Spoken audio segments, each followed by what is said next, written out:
Welcome to setting up your Instagram profile. To get clients online, it's important that your Instagram profile is set up like it's your website.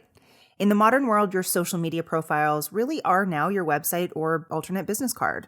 The separation between people and businesses is essentially gone. The two are now the same thing, and people want to see the person behind the business. They want to interact, look at pictures, and really get to know who you are.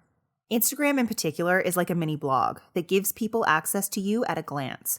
For this reason, you'll want to set up your Instagram profile by following these instructions.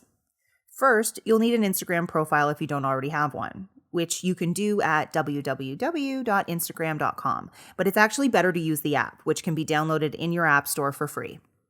Make sure your profile has a clear photo of you, where you can see your face, no logos.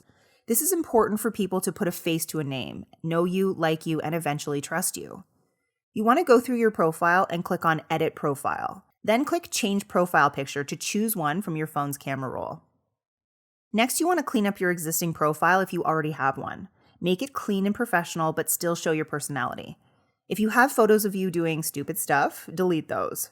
If you have posts on your feed where you're complaining, venting, or having a political tirade, delete those. These things put people off, and they'll cost you business and your reputation. Show personality, express yourself, and show people your personal life and family life, but be aware of what you have on there. Next, go through who you follow. People do look at this. Unfollow anything that's going to come off as unprofessional.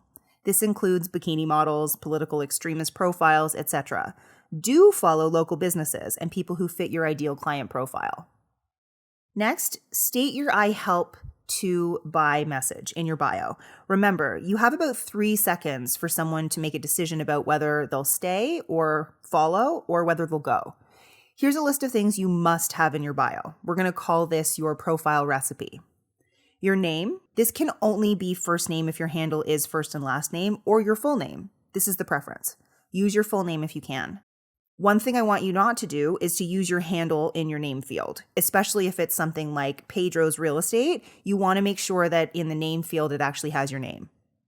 Your I help or value proposition statement. Remember, clarity over clever. Next, real estate agent as the category of business. Your location. This can be done in the address section to save you valuable bio space if you need to.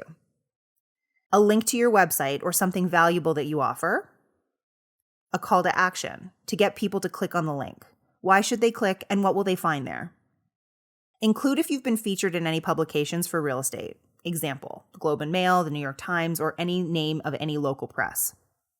Keep this in mind for later. You want to post a mixture of personal posts and photos with your hobbies, vacations, family, and things you do in your free time. Client testimonials, screenshots of testimonials, or conversations you have with clients, as well as your 9 content types that we're going to cover in this program. The last thing I want to cover here, and we're going to go through this again when you're actually ready to post your content, is how to space out captions on Instagram. When you post your written content on Instagram, you might find that it bunches up like crazy and ends up looking like a blob of text. Here's a few ways to make sure people stop and read what you're posting. Never have more than 3 lines of text before a break. This is not a proper paragraph structure, but it makes the readability of your content much better. Option 1 is to use a website to space out content. This is called the Apps for Life website, and you can find the URL here. Option 2 is to add a dot or a dash where you want the spacing to be. You want to write your 2 to 3 lines, then push enter, then dot, then enter again. Continue with the next written line from there. It'll look like this. The lonely traveler had a hearty breakfast and then set out on the road to find his next destination. Enter, dot, enter. He was only able to walk a short distance before he was overtaken by a horrible smell. Enter, dot, enter. Make sure that all of your captions use more spacing than you think is necessary. It allows people to chunk down what they're reading and will mean more people get to the end of it. Now that you've cleaned up your profile, it's ready to start posting some content on your feed so that prospects can get to know you and see that you live in their world. It's important for them to see that you're committed to real estate and what you do.